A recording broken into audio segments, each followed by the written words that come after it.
track itu untuk menahan linknya. Dibandingkan dia memikirkan gold laner ya, ternyata dia memikirkan kalau dia diinvasi. Karena ini Kairi. Balik lagi, Hilda udah di-ban.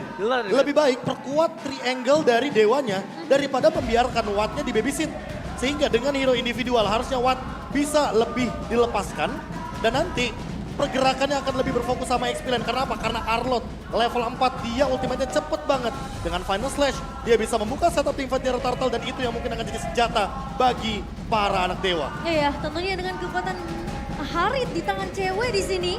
Yang dimana tentunya dari Dewa itu mereka harus memaksimalkan mungkin untuk early pressure mereka. Tapi ingat, di sisi dari Onyx mereka punya Kadita di tangan seorang Sans yang begitu menyeramkan. Kita udah ngeliat itu di hari kemarin. Tentunya Dewa United mereka harus datang dengan strategi nge-counter pergerakan dari Onyx di early-nya. Apalagi ada Link di tangan seorang Kairi. Oke, tanpa berlama-lama, MPL Arena mana tepuk tangannya? Langsung kita menuju ke Lane of Dawn untuk melihat apakah pasukan Dewa berhasil menaklukkan dari sang Raja Langit. Lihat, recall dari Sans. Tapi di depan sana kita lihat para pasukan belum ada yang menginvasi jungle satu sama lain. Bermain dengan tidak mau terlalu terburu-buru. Dan bahkan Rian sudah mencoba melakukan sedikit distraction. Tapi nampaknya dengan adanya Ironhook tadi berhasil menutup sedikit ruang celahnya, Profesor. Ya, dan buat sekarang lagi-lagi pull yourself together dan ini kombonya. Oh, first blast! Tiba-tiba combo Ocean Oddity dan Breath of Ocean yang benar-benar berhasil mendapatkan satu buah first blood. Para pasukan Dewa, lagi-lagi first blood yang sangat cepat di dua match belakangan ini ya. Oke, biasanya kita melihat Roamer dulu yang buka setup teamfight, baru mid lanernya eksekusi. Tapi ini berbeda. Sans, dia sebagai mid laner membuka setup teamfight terlebih dahulu, baru Rian yang eksekusi dengan Iron Hook-nya. Iya, dan bahkan ini cukup menarik karena posisi dari Leo Murphy yang memang sudah terjebak tadi di area early untuk nge-pressure ke arah purple buff dari Kairi itu dimaksimalkan sama Onyx. Mereka cari lagi posisi dari Leo Murphy yang memang harus mundur untuk bisa nge tapi nggak dikasih kesempatan itu sama sekali. Dan bahkan tadi yang Kak Bes udah sempat sebut pull yourself together masih akan dibawakan di match pertama kita. Dan ini kalau melihat dari pergerakannya ya, Rian dia bener-bener kayak oke, dia mengikuti siapa alur rotasi awalnya dari Onyx. Kayak tadi, di awal kita ngelihat Kairi bener-bener di engage. Leo Murphy mau nggak mau, ini bakal jadi target utama. Nah, buat sekarang dia bener-bener ngikutin arah dari Kairinya dulu. Sehingga apa? Sehingga nanti ketika Kairi dalam ancaman, Rian ready dengan flickernya. Apalagi, ingat focusing mark. Dia akan menambahkan damage kritikal dari Kairi. Agar eksekusinya bisa lebih maksimal.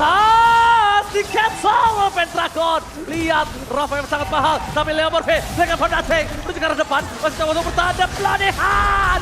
Berhasil melakukan satu point kill. Kairi tidak mau terlalu terburu-buru. Table soft blade-nya ditahan. Tidak mau langsung menuju ke arah belakang. Tapi Fon memaksa teamfight kembali. Pentagon trigger. Tapi nampaknya Kairi berhasil melakukan satu point kill. Kairi masih mau lebih tapi nggak mungkin dia paksakan. Kalau dia paksakan, turtle-nya akan rugi sekali. Iya, dengan bantuan di mana dari Boots berhasil untuk memotong dua pemain dari Dewa United.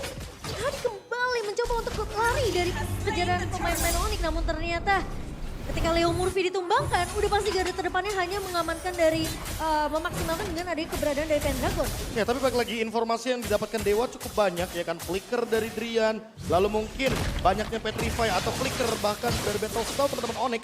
Tentu juga akan terlebih dahulu. Dan untuk sekarang tinggal kita lihat gimana setupnya dari Dewa karena mereka masih belum mendapatkan Divine Judgment yang mahal. Belum ada eksekusi juga dari Ray. Walaupun secara level dia tidak begitu kalah-kalah banget. Dia mencoba untuk pick up dan itu hampir solo kill, untungnya ada double dash daripada Valentina. Hampir kembali tapi lihat spammingnya Momochan. Gak selesai-selesai dari Sans.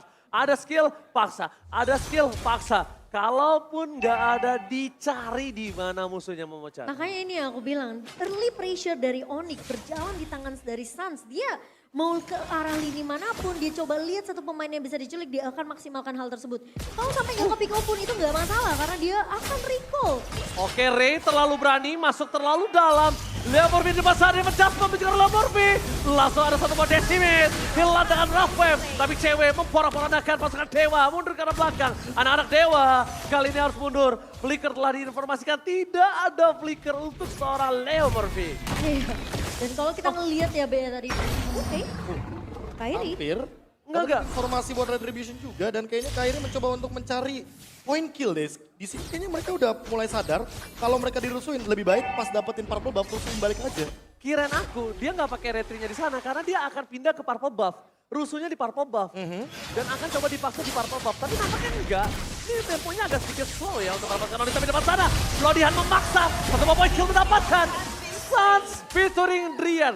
Memang dengan tidak adanya Keyboy, laning lainnya itu tidak benar-benar khawatir dengan presence dari seorang Drian. Tapi di sini mid lane-nya yang diejam-ejam, Profesor. Makanya dari tadi ya, combo yang menarik dari Drian dan Suns. Dia ganti-gantian nih dua-duanya nih. Siapa yang buka duluan, pokoknya dieksekusi aja. Di follow up. Masalahnya kalau Suns-nya sendiri aja udah cukup menyeramkan ya Be. Apalagi combo dengan Drian yang punya area jauh badihan. Maka coba dipaksa oleh seorang bos. Aduh, Retribution terjadi. Kyrie berhasil mengamankan Retribution. Teamfight kembali terjadi. Masih malah bot mid Flicker. Mendapatkan satu bomb kill atas Pentagon. Offensive statement top lane tampaknya terlalu berhasil. Tapi gila Suns! Gila Suns! Double kill! Surprise attack dan Sandwich Gaming.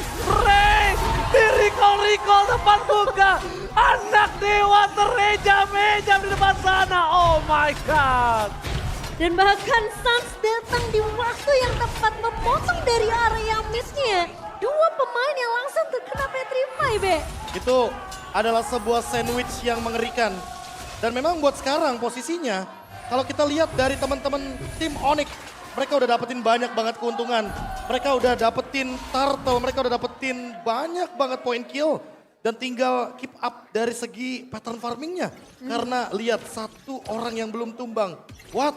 Dari tadi top lane, dia masih belum di pick off. Tapi lini lainnya mungkin sudah boleh lebih diperhatikan. Dan Dewa harus memperkuat bagaimana Watt sebagai marksman satu-satunya dari Dewa United Esports agar nantinya mereka setidaknya memenangkan satu lini saja. Ya, kalau kita ngeliat mungkin kemarin di Getro mereka benar-benar coba untuk matahin laningnya dari Watt. Tapi sekarang berbeda dengan Onyx, mereka coba mainkan di area sisi mid-nya. Yang dimana Suns ini bisa ada di mana-mana.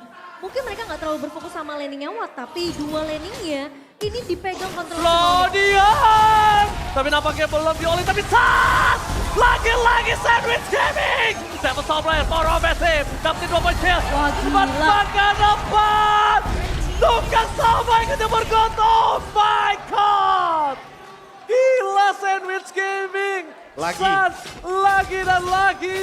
Dijepit, gak ada kesempatan bahkan untuk nafas sedikit pun, Profesor. Dan ini dia, satu poin kill saja yang diberikan oleh teman-teman dari Onyx. Menuju ke arah Dewa. Dewa makin kesulitan karena tadi udah aku mention sebelumnya. Watt tidak tumbang. Watt tidak dalam ancaman. Tapi setelah team fight barusan di arah top lane. Dari yang awalnya 4.000, 5.000 gold menuju ke arah 7.000 bahkan. Mendekati harusnya ke arah 8.000 gold. Wah. Different. Dengan perbandingan roster yang berbeda itu tidak mengendorkan sedikit pun. Bahkan ini kayak setup baru gak sih? Setup baru. Setup baru yang dimana Onyx yang biasanya eksekusinya ada di Kairi. Enggak, di sini Suns berperan sebagai eksekutor dan menutup lini belakangnya biar gak ada escape route dari teman-teman Dewa. Gak ada rute escape-nya, gak ada jalan keluarnya. Dan Sandwich Game ini masih menjadi mimpi buruk sepertinya untuk Dewa di game pertama. Wah, mereka harus memperhatikan lini belakang atau setidaknya menugaskan Leo Murphy untuk berperan sebagai cover dari Watt. Karena Watt, dia punya 2 item tapi dia gak bisa mendeliver damage-nya. Kayaknya menurut aku Leo Murphy gak akan cukup sih deh. Pendragon ini juga udah mulai harus turun tangan sih. Karena posisi dari belakangnya itu yang harus dijaga oleh pemain-pemain dari Dewa. Suns bisa aja di mana-mana dan lagi-lagi kita nggak tahu dia mau muncul dari area bus mana. Ya mungkin ini juga menjadi sebuah jawaban kemarin kalau setidaknya mengcounter pergerakan Onyx dengan 3 Purify dari Altrigo. Mungkin bisa dimainkan untuk di game yang kedua. Purify Gaming kalau misalnya dengan line up sisi yang besar seperti ini lagi, Profesor. Ya, apalagi kita udah sempat mention 3 hero dengan sisi power bahkan 4 karena Harit memiliki slow effect. Oke, tapi Dan lagi-lagi hanya untuk mendikoi saja di depan sana. Mendikoi tidak mau terlalu terburu-buru, Kairi juga tidak terlalu takut. Bahkan dengan Papa Buff yang baru muncul Momochan, dia lebih memilih ke sana. Dia tidak takut diinvasi. Iya, karena kalau diinvasi pun sepertinya itu bakal jadi satu jalan yang bakal dipotong habis-habisan sih sama pemain-pemain dari Onyx. Dan mereka mungkin lebih bersiap ketika Dewa mau coba untuk melakukan inisiasi. Onyx siap untuk menjawab dengan rotasi yang mungkin kita ngelihat dari masing-masing playernya nggak terlalu jauh. Lihat posisi dari Zian di area atas. Sementara kita ngelihat juga Kairi yang akan berfokus makanin semua jungle yang dimiliki sama Onyx. Mendapatkan buff yang dibutuhkan dan tapi Lord Lihat. ini sudah mulai Oke. Lihat level 15 ya. 928, Oke, masih nunggu. 931. 930, dan 931. 931 dia level 15. Level Oke, 15 siap. di bawah menit 10. Ini total domination yang mengerikan banget dari Onyx. Karena mereka udah unggul dari early game, mereka tidak mengendorkan serangan, mereka memberikan pressure, dan tidak membiarkan teman-teman dari Dewa keluar dari zona aman mereka. Dan bahkan ini kayak gak main-main sih pressure-nya Onyx. Dari semua lini, permainannya kayak ditutup dan Dewa gak punya kesempatan atau lahan untuk farming. Jungle dan god lane-nya gak dikasih nafas sama sekali. Bahkan biasanya di melawan BTR, jungle dan god lane. Ini berbeda, jungle, god lane, mid lane. Iya, Ya kan? tiga-tiganya bahkan. Ini tiga-tiganya. Kalau Iya. kemarin pas sama Bigetron, Dewa itu masih dikasih space untuk mid lane yang bermain. Ya. Tapi sekarang dengan adanya Drian dan saat combo duo mau ini, dia benar-benar menutup mid lane-nya pun sampai gak dikasih nafas sampai. 6 menit pertama Suns bisa ada di mana-mana. Di posisi menit ke-7 ke-8, Watt udah jadi inceran dari pemain-main Onyx sendiri. Ya, Dan tapi sekarang Watt- efek snowballingnya semakin berasa deh. Watt sebenarnya udah punya item dari segi Heptasis atau bahkan dia memiliki Malefic Roar, tapi kayaknya dia lebih butuh Wind of Nature dan Ray, what are you doing? What happened, Ray? Dia nggak buka badannya sendiri, dia nggak pakai Mortal Coil minimal. Mortal Coil yang pertama sebelum loncatan terakhirnya. Tapi itu dia nggak buka badan dan akhirnya dimakan, ditelan bulat-bulat oleh seorang Drian. Para pasukan dari Dewa mereka kehilangan power dari segi Martin. Dan lihat Blacker Westfall. Beri ke arah belakang, satu tablet ofensif. Beri ke arah Brody, hilang karena super auto Briani. Ini bencana. Onyx mengamankan game pertama di bawah menit 12.